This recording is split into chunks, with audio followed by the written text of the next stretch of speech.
Iniciamos. Habíamos dicho el día 18 que el concepto de iglesia, de pertenecer a una iglesia, es algo que no es conocido hoy en día. Las personas piensan que son miembros de una iglesia simplemente porque asisten a la iglesia. En el ámbito de las iglesias evangélicas, he notado que cuando un hermano que conoció a alguien en una iglesia y después se va a otra y se encuentran, suelen hacerse esta pregunta: mi hermano, ¿dónde se está congregando? Y eso es lo que prevalece, como un entendimiento de que hay que congregarse donde sea que usted lo decida, y que mientras esté yendo a veces a alguna iglesia, todo está bien. Como que usted pudiera ir un domingo a una iglesia y otro domingo a otra, pero eso es por tener un débil concepto de la membresía. En vez de nosotros preguntarle a un hermano conocido del pasado dónde se está congregando, la pregunta sería: y hermano, ¿a cuál iglesia pertenece usted ahora? Porque el ser miembro de una iglesia significa pertenecer a ella. Un versículo que nos ayuda para iniciar esta lección es Hebreos capítulo 13, versículo 17. Hebreos 13, 17 nos dice así: obedeced a vuestros pastores y sujetaos a ellos, porque ellos velan por vuestras almas como quienes han de dar cuenta. Y el versículo 7 de ese mismo versículo dice: acordaos de vuestros pastores que os hablaron la palabra de Dios, considerad cuál haya sido el resultado de su conducta e imitad su fe. Entonces, como ustedes pueden ver, ustedes deberían poder decir al leer esto: ¿y quiénes son sus pastores?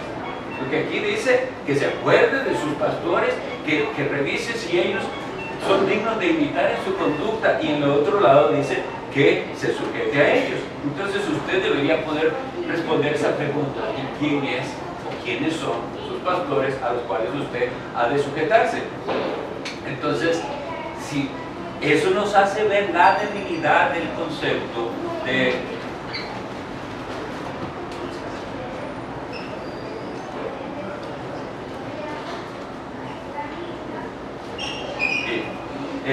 seguimos, es que como dejamos esta puerta abierta, entonces pensaba que por aquí la entrada. Entonces, para que vean la seriedad del asunto, yo quisiera mostrarles de parte mía cuán serio es esto. Vean que el versículo 17 dice: ellos velan por vuestras almas como quienes han de dar cuenta. Yo soy uno de los pastores de esta iglesia. Según este versículo, yo tendré que dar cuentas a Dios de los que Él me dio como ovejas. Entonces yo tengo que poder saber distinguir quiénes verdaderamente son esas ovejas de las cuales Dios me pedirá cuenta, porque dice que tengo que velar por sus almas. ¿Comprenden que hay algo aquí defectuoso en la manera en que la gente ha visto el pertenecer a una iglesia? Porque piensan que ser miembro de una iglesia es asistir a la iglesia.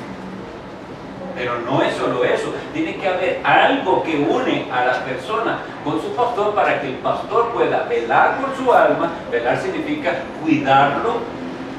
Y segundo, oigan lo serio, dar cuentas por las almas. Solo imagínense cómo siento yo, que el día de mañana Dios me va a pedir cuentas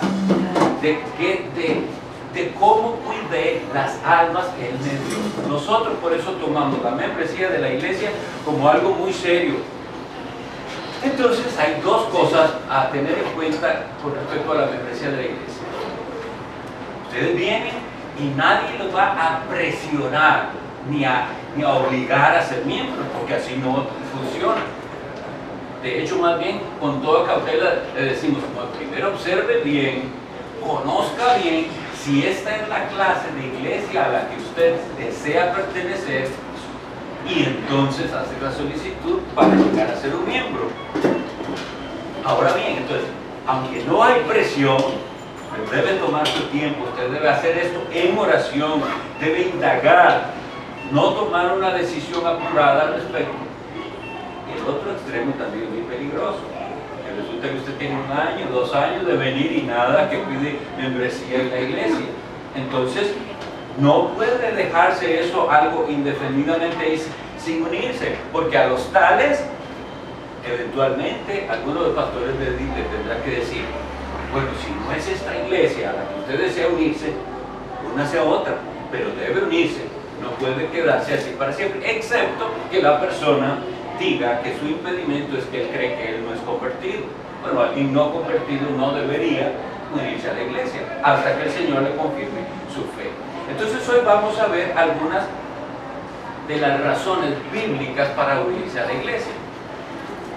La primera le llamamos la seguridad de fe, y es esta la pregunta que debería hacerse cada uno. ¿Y por qué alguien que dice que nació de nuevo, que es convertido, que ahora es hijo de Dios, que está unido a Cristo, por qué alguien no desearía unirse a la iglesia? Sería una cosa extraña. Leemos en Juan 14:15 a Jesucristo especificando lo que es ser de Él y su discípulo. Dice, si me amáis, guardad mis mandamientos. Bueno, ser creyente es amar a Jesucristo, incluye eso. Y Él dice, pero este amor no es decirlo, no es sentirlo nada más, sino que se refleja en guardar sus mandamientos. Y sabemos claramente que la Biblia nos dice que uno de esos mandamientos es unirse a la iglesia. Eso es lo que estamos estudiando. Ese mismo capítulo del Evangelio de Juan, capítulo 14, pero el versículo 21 dice, el que tiene mis mandamientos y los guarda, ese es el que me ama. Entonces vemos que hay una relación directa entre amar a Dios y desear cumplir sus mandamientos. ¿Cómo alguien que dice que ama a Dios podría abordar la Biblia y decir, sí, yo amo a Dios, pero no quiero unirme a la iglesia? Aunque veo por la Biblia que sí, que es un mandamiento, pero no quiero. Entonces habría algo inconsistente ahí. El versículo 23 del mismo capítulo. El que me ama, mi palabra guardará. Okay. Entonces, la primera razón para unirse está en que el que ama a Dios desea cumplir sus mandamientos. Y nosotros tenemos en la Epístola a los Hebreos, capítulo 10, versículo 25, una advertencia, porque había quienes simplemente abandonaban la congregación. La palabra congregación es los que están reunidos. Entonces, cuando ustedes leen Hebreos 10:25, no dejando de congregarse, no dejando de reunirse con la asamblea de los que profesan, al igual que usted, haber sido llamados por Dios. ¿Recuerdan el concepto de la vez pasada? ¿Qué es iglesia? La asamblea de los que han sido llamados por Dios a salir del mundo y a reunirse en el nombre de su Hijo. Entonces, como es un mandamiento, el creyente tiene que decir, bueno, leo aquí que el que ama a Dios guarda sus mandamientos. Leo aquí que Jesús dijo, el que me ama, mi palabra guardará. Y leo que dice, el que tiene mis mandamientos y los guarda, ese es el que me ama. Así que una persona que no se une y no tiene ese deseo ni intención de unirse a la iglesia, debería cuestionarse si su fe es verdadera. Entonces, por seguridad de fe, debería hacerlo para decir, yo quiero unirme con otros que también aman a Cristo. Ahora, una cosa importante que se desprende de lo que habíamos visto la vez pasada, recuerdan que les decía que cuando había un énfasis incorrecto en que la iglesia es el edificio, se preocupan por esa parte externa y por el lugar de reunión mucho. Pero al ver que eso no es bíblico, las personas se van a otro extremo en el que dicen, cualquier reunión donde estemos cristianos, esa es la iglesia. Y no es así. Leemos en 1 Corintios 11:18, un versículo que nos puede ayudar a entender que no cualquier reunión de cristianos es una iglesia. El versículo de 1 Corintios 11:18 dice así. El apóstol Pablo está hablando sobre errores terribles que pasaban en la iglesia de Corinto al tomar la cena del Señor, pero les dice, pues en primer lugar, cuando os reunís como iglesia, y les dice, oigo que hay entre vosotros divisiones y en parte lo creo. Okay. Pero entonces la primera parte del versículo nos dice, en primer lugar, cuando os reunís como iglesia, quiere decir que los cristianos se pueden reunir, pero no como iglesia. Pueden hacer otras actividades que disfrutan hacer juntos, pueden ir, pero la iglesia reunida en el nombre de Cristo tiene una característica diferente a cualquier otra reunión. Esto es importante porque hay personas, bastantes creo, que andan por ahí pensando que no hace falta ningún tipo de orden. Donde sea que estemos cristianos, leamos la Biblia juntos, oremos, esa es ya la iglesia. Pero después veremos todas las partes en las que la Sagrada Escritura nos muestra lo que es necesario para constituir una verdadera iglesia del Señor. Hay una frase muy usada en el Nuevo Testamento y es iglesia de Dios. La iglesia de Dios. Y las personas que andan buscando el nombre perfecto para su iglesia dicen, así es como debería llamarse la iglesia, iglesia de Dios. Este asunto de las denominaciones tenemos que verlo con mucho cuidado, porque no es el nombre, así como les decía la vez anterior, no es la antigüedad de una iglesia la que hace una buena iglesia, sino su fidelidad a la Biblia. También no es el nombre. Ustedes pueden ir a un lugar y ver que diga iglesia, bautista, reformada, lo que quiera, el mejor nombre que a ustedes se les pueda ocurrir, iglesia verdadera, evangélica, iglesia bíblica, lo que sea. No es el nombre lo que hace a la iglesia una buena iglesia. Para que sea una iglesia de Dios debe estar fundamentada por completo en la palabra de Dios. Recuerden que veíamos que la iglesia es un edificio que tiene un cierto fundamento. Eso precisamente, gracias al Señor, hoy es parte del sermón dominical. Estén muy atentos porque mucho de lo que va a ser la predicación lo vimos hoy a 8, va a ser para reforzarlo, que realmente es la iglesia de Cristo. Pero bueno, esa frase, la iglesia de Dios, aparece en varias partes del Nuevo Testamento, Hechos 20:28, 1 Corintios 1:2, 1 Corintios 15:9, Gálatas 1:13, 1 Timoteo 3:5. Entonces, nosotros bien podemos decirle a la iglesia simplemente, es la iglesia de Dios, le pertenece a Él. Pero seguidamente, la iglesia es llamada el cuerpo de Cristo. Y aquí es muy importante que entendamos por qué se dice esto. Se dice que Jesucristo es la cabeza. ¿Qué significa eso? Sabemos nosotros cuál es la relación entre cabeza y todos los demás miembros del cuerpo, ¿verdad? Aquí se gobierna. Jesucristo gobierna su iglesia. Entonces, Cristo es cabeza de la iglesia y se nos dice que los creyentes son miembros de su cuerpo. Si usted se siente miembro del cuerpo de Cristo, en aquel sentido que lo dijimos, ¿verdad?, de la iglesia de Dios universal, usted tiene que ser también, sentirse miembro de una iglesia local en el cual usted pueda demostrar que como miembro del cuerpo de Cristo usted tiene alguna función. Pequeña o grande, visible o invisible, pero usted tiene una función como parte del cuerpo de Cristo. Una de las cosas entonces que hacemos nosotros como iglesia es, a través de la palabra y de la acción del Espíritu en nosotros, descubrir cuáles dones nos ha dado Dios a nosotros. Es decir, ¿para qué somos buenos? ¿Para qué somos útiles? ¿En qué podemos ayudar? Y la persona que no lo vea así, estará diciendo, Dios a mí no me regaló nada, Dios no me dio nada, pero no es así. Él nos dio el Espíritu Santo, es el don del Espíritu Santo, y el Espíritu Santo nos da habilidades. Y esto es muy bonito, todo un tema grande, pero solo se los dejo ahí. Nosotros ya venimos con habilidades naturales desde que nacemos, y esas habilidades, una vez que somos convertidos, Dios las santifica para que sirvamos ahora en su casa.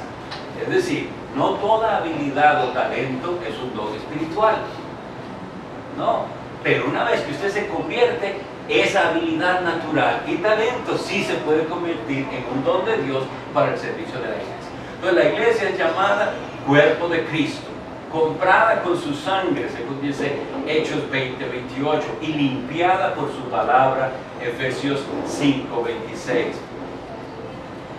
La Biblia nos dice que la iglesia es tipificada como una ciudad santa.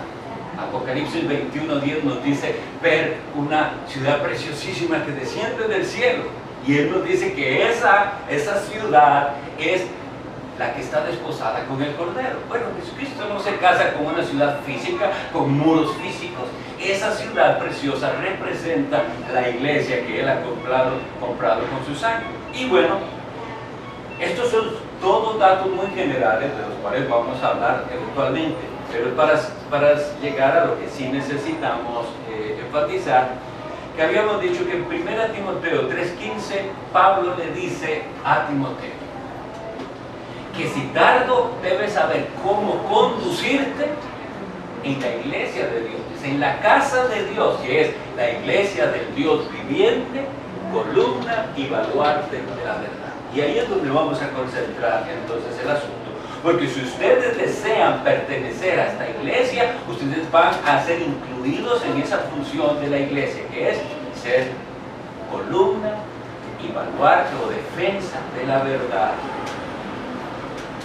La pregunta entonces que haríamos a alguien que dice ser creyente, que dice ser convertido, que dice ser un seguidor de Jesús, pero no se une a una iglesia es: si Jesucristo mandó en Mateo 28:19 muy claramente que sus discípulos debían hacer otros discípulos, es decir, llevar el evangelio a todas partes del mundo, ¿cómo hace eso una persona individualmente? Bueno, alguien pudiera responder: sí, yo le comparto de Cristo a la gente, yo les hablo del Señor. Bien, siguiente paso, supongamos que entonces usted le habla de Cristo a alguien, a su compañero de trabajo, compañera, vecino o familiar, y la persona se interesa y dice: bueno, mira que eso que usted me está hablando suena interesante, quiero aprender más, quiero tener eso de lo que usted habla, esa conversión, ese nuevo nacimiento, todo eso. Y la persona, pensemos que se llegara a interesar al grado de convertirse. Bueno, la Biblia lo que nos dice es que el convertido debe ser bautizado cuando se comprueba su conversión, porque recuerden que esto debe ser comprobado. Pero supongamos que sí, ¿quién lo bautiza? ¿Lo va a bautizar esa persona? ¿Tiene él personalmente el derecho de bautizar a alguien? Son preguntas que nos debemos hacer. ¿Cómo se completaría un cristianismo ayudado? Luego esa persona, leyendo la palabra de Dios, se da cuenta que Cristo manda ordenanzas y dice que en memoria de Él debemos hacer un rito, que es tomar pan y la copa y representar y recordar su muerte. ¿Cómo hacemos eso? ¿Cómo se hace eso sin la iglesia? Todas esas son cuestionamientos para que veamos que entonces, para poder nosotros cumplir lo que Jesucristo pide de sus discípulos, debemos estar unidos a una iglesia local en la cual esas cosas se pueden hacer. ¿Por qué? Porque no todos tenemos los mismos dones. Entonces, aunque esa persona hipotética de la que estoy hablando pueda dar la palabra, habrá otros que no. No todo el mundo tiene la habilidad de hablar, pero hay otros que sí. Entonces, el que no puede hablar, ¿cómo puede evangelizar? Por lo menos invita a la iglesia a alguien. Cuando me acompañase a la iglesia, ya que unas poquitas palabras, ahí estudiamos la palabra de Dios, ahí se escucha el evangelio, venga conmigo y ya. O simplemente ir a repartir tratados con los hermanos. Es decir, ¿cómo iglesia se hace esa función de evangelización? ¿Cómo lo haría solo? Esa es la pregunta que cada uno debe hacerse. Vuelvo a recapitular. Dice que es cristiano, pero Jesús dice: el que me ama, mi palabra guardará. El que tiene mis mandamientos y los guarda, ese es el que me ama.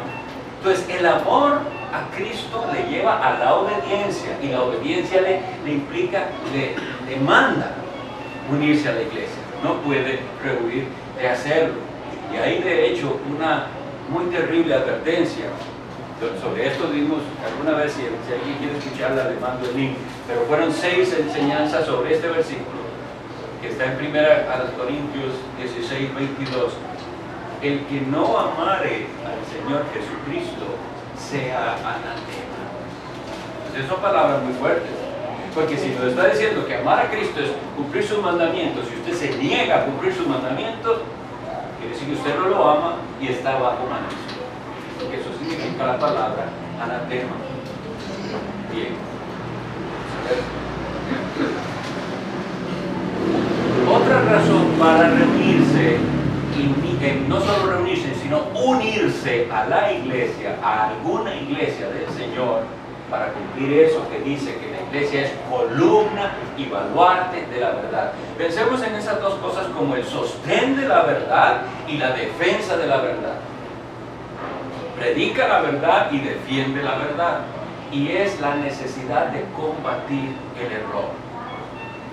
Los que estuvieron hoy hace 8 en el culto de la tarde vieron que la enseñanza era que vendrán muchos, dice Jesús, no pocos, muchos, y a muchos engañarán.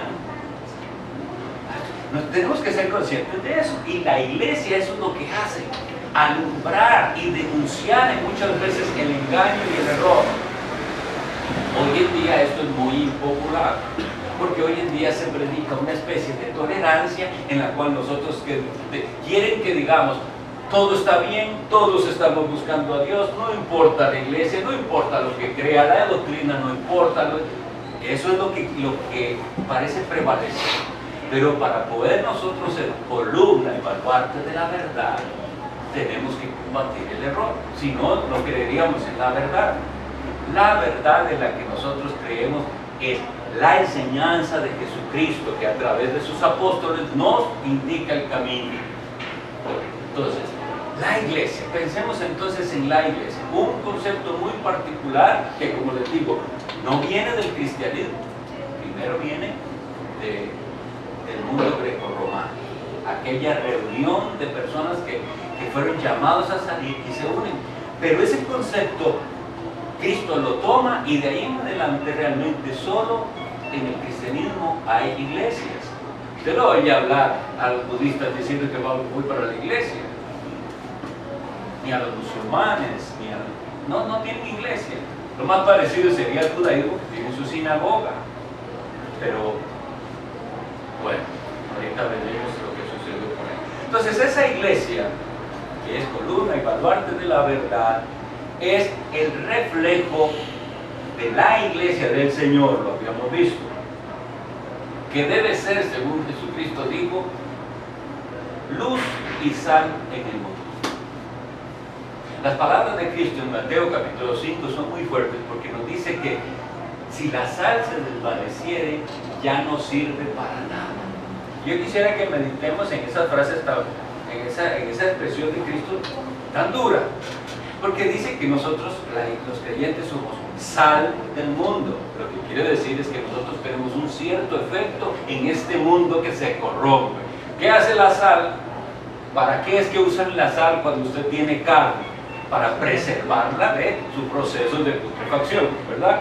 La salan y eso detiene el proceso. La iglesia de Cristo está en este mundo para frenar la corrupción. Pero si la iglesia deja de frenar la corrupción y ellas se contaminan, Jesús dice, no sirve más para nada.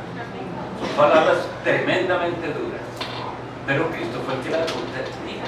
Y la iglesia también es la luz del mundo. ¿Por qué?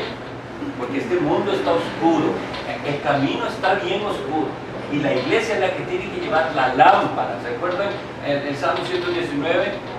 Que dice, lámpara es a mis pies tu palabra y lumbrera mi camino. La iglesia va con esta lámpara alumbrando el camino. Necesitamos volver a ese entendimiento de que para eso es. Nosotros no venimos a la iglesia, ni debemos unirnos a ella simplemente para calmar un poco la conciencia. Entre todas estas cosas que hago, también tengo que ir a la iglesia para no sentirme que soy tan malo como esos tan malos que ni siquiera van nunca a la iglesia. No es así. Llevamos la luz de Dios, que es Jesucristo mismo, en este mundo. Y claro que sí, vamos a topar con la oposición eventualmente. Pues la Biblia claramente nos dice, la luz vino al mundo y los hombres amaron más las tinieblas que la luz, porque sus obras eran malas. Pero si la iglesia, cuando nosotros vemos el estado de la sociedad hoy en día, lo que estamos es llamados al arrepentimiento y a clamar: Señor, no hemos sido sal y luz en este mundo. La iglesia tiene que dar entonces testimonio de verdad, de la verdad. Ahora bien, algunos ponen esta excusa para no ir a la iglesia. La iglesia está llena de hipócritas. Y cuando ellos dicen eso, tenemos que reconocer que eso sucede. Lo que pasa es que las personas que dicen eso suelen estar dando es como excusa y piensan que así se libran de cumplir lo que Dios les dijo. Pero así, esa excusa no la podemos llevar ante el juicio de Dios. Es decir, el día final usted no puede llegar a decirle a la iglesia, a Dios, perdón, no me uní a la iglesia porque había muchos hipócritas. No puede decirle eso, porque nosotros estamos llamados precisamente a no ser hipócritas y a combatir esa hipocresía, porque la semilla de la hipocresía la llevamos ahí en el corazón, querer aparentar lo que no somos. Aquí vamos a aprender a batallar con ese pecado y vamos a aprender juntos a ser sinceros e íntegros. Nadie, ni ninguno de ustedes, ni yo puede levantar la mano diciendo yo soy íntegro y sincero 100%. Nadie. Estamos aprendiendo a hacerlo por la gracia de Dios, asistido por el Espíritu Santo. Entonces, cuando alguien diga eso, dice, tiene usted razón, pero ahí estamos, aprendiendo a batallar con ese horrible pecado de hipocresía. Simplemente, no negarlo porque es la realidad. Y el asunto es de esa triste realidad. Cristo, de 12 que tenía, uno era hipócrita. Los otros no eran perfectos, pero no eran falsos. Entonces quiere decir que la iglesia contendrá necesaria e inevitablemente algún porcentaje de personas que no son verdaderos. Pero debería ser, como lo vemos ahí, porque es 1 de 12. Lo triste, mis estimados, es que hoy en día no es 1 de 12. Son 11 y hay uno por ahí que sí es. Así de triste está la situación. Entonces, para que lo tengamos en cuenta, eso es lo que procuramos con todo este proceso, porque la gente suele decir, pero ahí sí que es difícil, y hay que hacer esto y saber lo otro, y que reunirse con el pastor, y que no, muchas cosas. Precisamente eso es lo que estamos tratando, de que el que se une a la iglesia entienda el evangelio primero, cerciorarnos de que es convertido, de que ama a Jesús y que por eso va a obedecerle. Si no lo hacemos, por eso se llena la iglesia de Judas. Esa es la razón. No, como lo vuelvo a decir, mi anhelo, y el anhelo aquí es de que todos vengan a la iglesia y se unan. Todos ustedes, que se unan todos. Ese es el anhelo. Pero no apuradamente. Hay que hacer esa revisión. Y hay que, después hablaremos de algunos hermanos aquí que son hermanos en orden de otra iglesia y lo que hacen es una transferencia, pero aún así no es tan automática. Hay algo que verificar ahí con estos hermanos que vienen de una iglesia hermana y se van a unir a nosotros. Veamos primera, vamos a ver. Veamos Juan 13:35.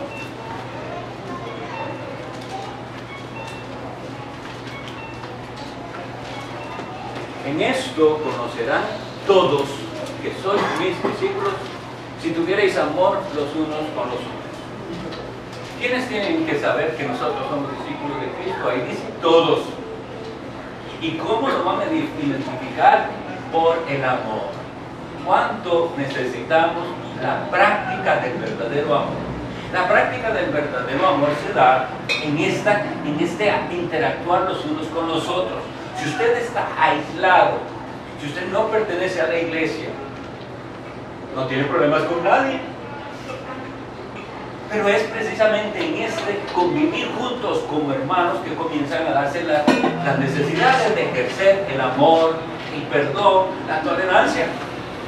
Pero la gente va a notar que nos queremos tanto que nosotros nos perdonamos, nos ayudamos, somos solidarios. Tienen que ver eso. La pregunta es, ¿lo ven? ¿Ve eso la gente en nosotros? Que la gente diga, esos se aman. Esos dan lo que sea el uno por el otro. Esa es la marca que Jesús está dando para sus discípulos. Hay muchas otras cosas que debemos como iglesia hacer, pero esa es la marca que debemos buscar. Y no se puede hacer si usted vive individual y aislado. Por eso insisto en decir, es necesario que usted llegue a sentirse parte de la iglesia. Que se sienta parte de ella.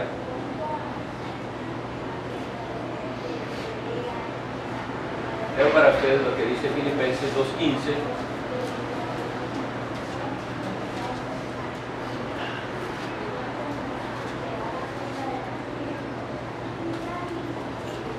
Dice, para que seáis irreprensibles y sencillos, hijos de Dios sin mancha, en una generación maligna y perversa, en medio de la cual resplandecéis como luminares en el mundo. Se supone entonces que nosotros vamos en este mundo iluminando. Estamos rodeados de maldad, pero nosotros, irreprensibles significa que no tiene algo que lo pueden acusar. No significa que somos perfectos, no lo somos, pero que no pueda alguien venir con verdad, porque una cosa es que alguien le levante una calumnia, eso puede pasar, pero que no alguien puede decir, es un tramposo, aquí se lo demuestro, hizo trampa, es lo que sea, cualquier otro pecado. Tenemos que ser irreprensibles, hijos de Dios sin mancha, en esta generación iluminando al mundo. ¿Está usted dispuesto? Eso es lo que yo le voy a preguntar cuando hagamos el proceso. ¿Está usted dispuesto a vivir según este estándar? Nosotros también somos comparados, según el apóstol Pedro, 1 Pedro 2:5, no lo voy a leer por lo del tiempo, es comparados con piedras vivas. Entonces, Jesucristo es la piedra angular del edificio de Dios. Y luego imaginémonos ese edificio siendo construido, pero con piedras. Las piedras tienen que ser de un tamaño específico y usted debe sentirse que usted era la piedra que calzaba en la pared. Si usted no se siente que calce, no va a ser un miembro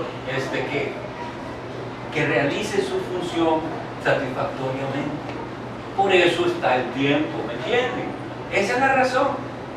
Y entonces usted va a tener que en oración pedir al Señor y ver, yo calzo ahí, soy una piedra viva en este edificio. Y si no calza, ver por qué. ¿Qué será? ¿Está en mí? ¿O no es esta la iglesia para usted? Pero deseamos que lo sea.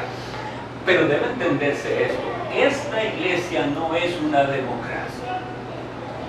Nosotros oímos y se exalta la democracia como si eso es el mejor sistema del mundo. Pero la democracia hace lo que la mayoría pida, supuestamente. Pero la mayoría no puede estar equivocada. Entonces no es así. Nosotros lo leímos por la palabra de Dios. Lo que sí necesitamos es que la mayoría de la iglesia sean convertidos y fieles para que en la toma de decisiones que es conjunta, actuemos conforme a la palabra. No es conforme a nuestros gustos, sino conforme a la palabra de Dios. Nosotros no hacemos las cosas según nuestra preferencia. Y esto es la realidad que nosotros vivimos. Ustedes saben que una de las razones que haya tantísimas diversas iglesias es esa, que hay una iglesia para cada gusto. Eso es, una iglesia para cada gusto. De hecho, una de las formas en las que, según un libro que se volvió muy popular en los años, no sé qué, de eso, de la iglesia con propósito y la vida con propósito y todo ese tipo de cosas, esa filosofía de ese autor era esa. Para plantar iglesia lo que tenemos que hacer es una encuesta. Y visitamos entonces los alrededores y le preguntamos a la gente, ¿y qué clase de iglesia quiere usted? ¿Y qué quiere usted? ¿Cómo quiere usted que sea esa iglesia? ¿Que le gusta el piano o no le gusta el piano? Y entonces que se haga como la gente quiere, porque eso lamentablemente se llama pragmatismo, es decir, hacer lo que funcione. No ese es nuestro énfasis. Nosotros vamos a hacer lo que Dios mande según Él nos revele. ¿Por qué? Otra cosa que debemos reconocer es, no hemos llegado.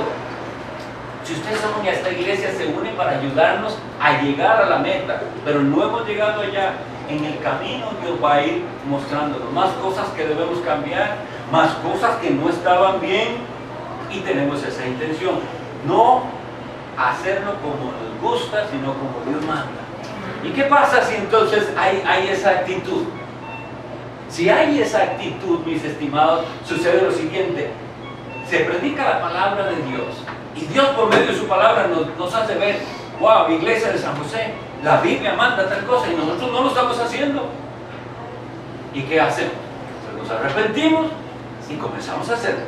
No decimos, no, es que nunca lo hemos hecho así, nosotros somos así. No vamos a tener esa actitud. Pero lo que se ocupa es una actitud nuestra de ir hasta donde la Biblia nos lleve, porque si no, las personas que son así, a mí me gustaba como era. O, ¿ven dónde está el énfasis? Unas personas a esas, a las que usted se toma y dice, ¿y dónde te estás congregando? Que es la frase que usan. La persona responde, en tal lugar, ahí me siento bien. O sea, ¿dónde está el énfasis? En usted, en sentirse bien. No, usted debería poder decir, me estoy uniendo a esta iglesia porque veo que mayormente es una iglesia bíblica. Eso es. Y entonces usted va a poder ir por buen camino así. Voy a leerles una definición para ir terminando de un bautista del siglo XIX con respecto de lo que es una iglesia local. Y dice así: una iglesia local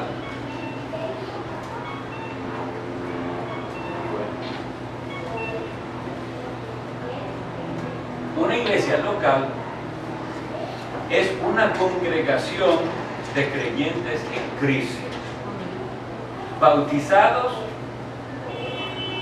según una profesión creíble de fe y voluntariamente se asocian bajo un pacto o convenio especial para mantener lo siguiente: la adoración, las verdades, las ordenanzas y las disciplinas del Evangelio. Con esta definición nosotros tenemos material para estudiar mucho, porque oigan lo que es. Necesitamos comprobar que es gente creyente en Jesucristo. Necesitamos comprobar que esa profesión de fe es creíble.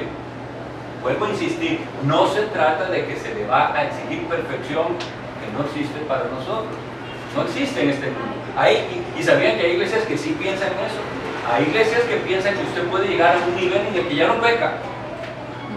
Es porque tienen un concepto de santidad muy bajo. Estamos muy lejos de ser lo que deberíamos ser. Pero si la profesión de fe es correcta, deseamos seguir avanzando. Ahora, nos unimos voluntariamente. Por eso cuando vienen, yo les suelo decir eso a los jóvenes o así, gente que viene en grupo. Vean cómo se dificulta a veces. ¿Cómo sé yo si él viene con la muchacha, se gustan o son novios o lo que sea? Ahora a mí me corresponde como pastor indagar si él viene por ella o ella viene por él o si viene por Cristo. Porque en otras partes, usted sabe, en cuanto termina esa relación, algunos de los dos ya no vienen. Es que no puedo verla. Y esas cosas no pasan en una iglesia ordenada. Es decir, si algo no funcionó, no funcionó, pero no viene por esa persona. Entonces, hasta ahí, de hecho, ha habido personas que esa ha sido su manera en la cual dice, esta no es empieza para mí, porque ellos sí quieren, por ejemplo, solteros, tener esas relaciones y empiezan una, terminan la otra, y dicen, aquí no es así, aquí hay orden. Entonces, si no puede adecuarse a este orden, no es la iglesia para usted. Pero sí voluntariamente se unen en un pacto, es decir, prometemos algo juntos delante de Dios. Lo hacemos simbólicamente firmando, y hay gente que se admira de eso. ¿Por qué tiene uno que firmar? Decía alguien. Es solo algo simbólico, no es que pero indica que hay un compromiso de nuestra parte. ¿Y qué es lo que vamos a comprometernos? A mantener la adoración pura. Yo los invito a no perderse la lección, porque es un poco de historia. Nosotros venimos del movimiento puritano inglés y necesitamos saber por qué eran llamados puritanos. La adoración pura, las ordenanzas y la disciplina. En las iglesias hoy en día, igual como en los hogares, ya no hay disciplina. Los padres supuestamente aman tanto a los hijos que nunca los corrigen. Todo lo contrario, la Biblia dice que el que detiene el castigo a su hijo aborrece, mas el que lo ama desde temprano lo corrige. Esta iglesia cree eso. Y en un sentido, los pastores, los ancianos de la iglesia, comenzamos a funcionar como padres que van a ejercer disciplina si los chicos se descarrían, se portan mal. Pero ¿cómo se ejerce la disciplina bíblica? Ahí lo veremos, paso a paso, que es por amor a las almas, para restaurar su salud espiritual. Que el Señor los bendiga.